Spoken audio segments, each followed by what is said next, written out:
Fanalysis takes the data analytics from fantasy football and combines it with the quantifiable betting stats to help you find the best plays each week. And the man that's helping us take a deep dive into sports investment analysts is from Pickswise. Jared Smith, take that deep dive. Put on your scuba gear. Let's go spelunking and go find some good nuggets here, man. Take a deep breath. Here we go. Week 2. Week 2. And there might be a little bit of an overreaction, I think, after what we saw in week 1. And maybe that happens in the Philadelphia game because Philadelphia is now a 3.5-point home dog to the Niners. This is a Niners team that is still the third favorite to represent the NFC in the Super Bowl. And I don't know if the Eagles are quite at that level yet, but they do have their injury issues. And we saw what happened in week 1 from both teams. So does week 1 sway your pick a little bit here? No. And that's honestly, Steve, that is the hardest thing to do. The hardest thing to do is to take what we saw. We haven't watched the real NFL games. You know, the preseason doesn't count in 7 months. Now we have to take what we saw and we have to try to figure out, like, I don't know, the Houston Texans, or they look like the best team in football for pockets of Sunday. We have to filter out some of that noise. With Philly, I will say this. Last year, they weren't healthy. Offensive line, defensive line, it was a disaster. This year, they're healthy. But there is a part of that game against Atlanta that you have to take pause and say, how much was it Atlanta being bad? How much was it Philly being good? Then I go back to what San Francisco looked like last week, and it's that injury to Jason Verrett, their best cover corner. And that's when I start to get a little worried about them laying points on the road. This is their second straight road game in a row in the Eastern time zone. And with Philly, I'm getting 3 in a hook. I know that link is going to be rocking after what they did against Atlanta. It's going to be a great home environment. And I'll be honest, the injury really to Jason Verrett is what kind of got me back on the Philly side here. That and Jalen Hurts being very efficient. So that's what you're buying here. Are you almost buying a little bit into what happened with the Niners? I mean, they had themselves a nice little lead, and they almost ended up losing that game. Whereas you see with, Philadelphia and Jalen Hurts certainly outperformed all of his skeptics. Yeah, and, this is a statistic that he didn't do well in last year, negatively graded throws. Some of these analytical statistics really tell you how, sometimes the box score doesn't always tell the full story. Sometimes you can make a bad throw and a guy can make a good catch, or, you get lucky on an incompletion and get tipped. But he graded out really well, on the lower end, negatively graded throws. And that is impressive to me because they run a short, quick passing game. And I think Philly has they have some weapons, and they've got their health on, the offensive line. That is really, really impressive. I think this Philly team might have been really undervalued in the futures market. And if they win this game on Sunday, they might be sitting up there in the catbird seat to win the NFC East, especially if Dallas loses again. And Washington also has a pretty tough game as well. So, this is going to be an interesting spot here for the Eagles. They can really make a statement early in the year. Please, that division is not going to be decided until the 18th week of the season, and it's going to be some team that's barely trying to get to 500. You do have a contrarian, though. You do have a contrarian. Former Jet Bart Scott says that he would shave off his eyebrows if the Eagles win this game. That's a bold statement. Wow. Yeah, that's a hot take right there. Okay. I mean, they're only 3.5-point underdogs. How many? We saw 12 underdogs went 12-4 against the spread week 1. 9 out of 16 games they won outright. So Bart better be careful there. So you're not putting your beard on the line. You're not putting your mustache on the line. No. Not the eyebrows. You're not. I'll take the 3.5 points. Right. I'll take the 3.5 points. That's a guy that truly finds a sharp angle. Another home dog here, Carolina, 3.5-point hosting the Saints. So the Saints dominated Aaron Rodgers in week 1. So this line has moved a lot from the look-ahead line. Is it enough to sway the sharp bettors, though? This is a game where I think the buzz is really interesting early in the season. So there's buzz on both sides. It's buzz on the same side, but positive and negative.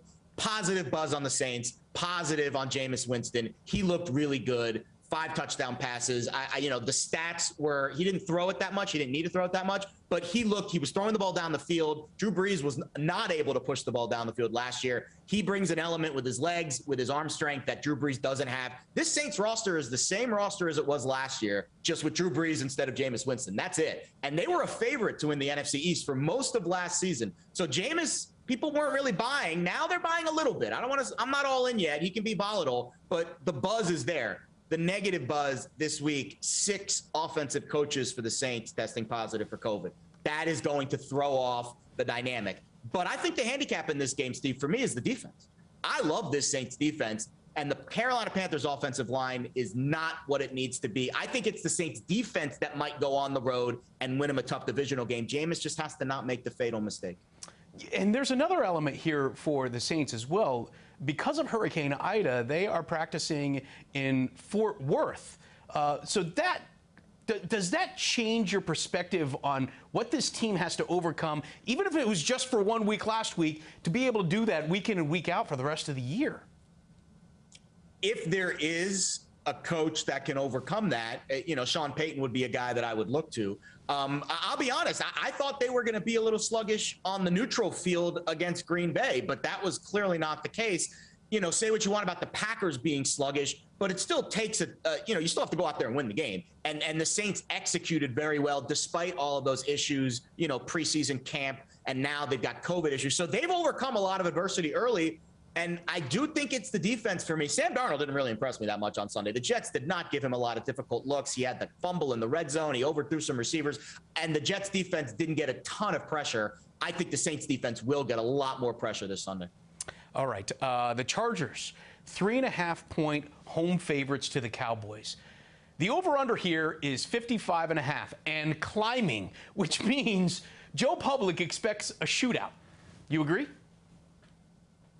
Yes, and this is why I think, Steve, betting NFL games like for week 2, I bet on Monday, because you want that early line. Definitive.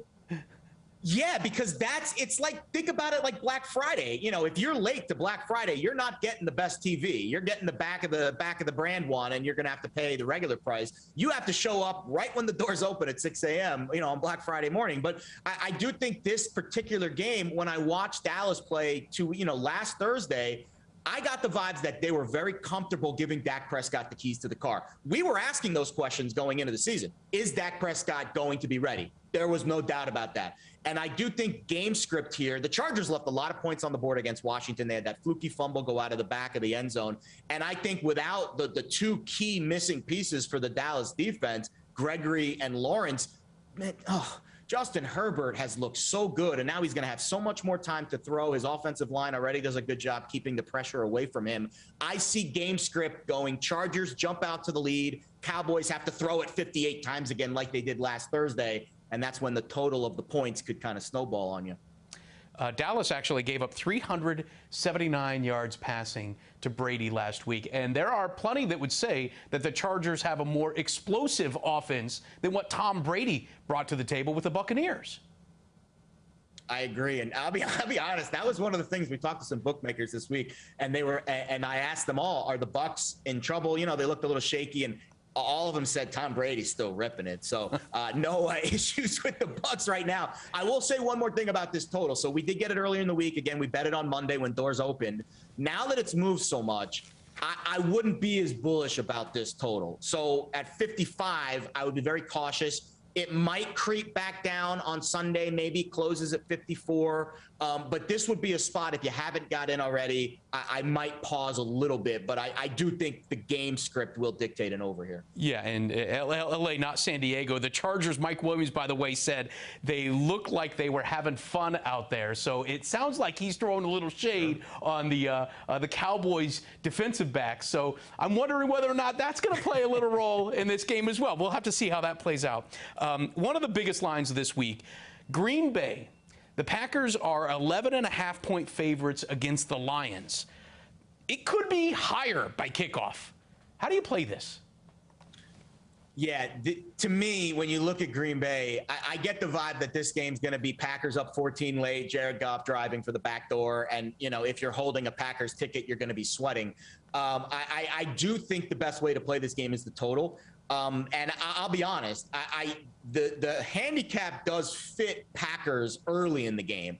I think Aaron Rodgers is going to come out and he's going to try to show that, hey, we're not as bad as we showed last week. He's played really well against the Lions in his career. He's got 14 games of the 22 with the passer rating of 100 or more. He's 17-5 against. This is the perfect tonic to, to fix the ailing Packers. Theoretically. But I'll be honest, too, on the other side.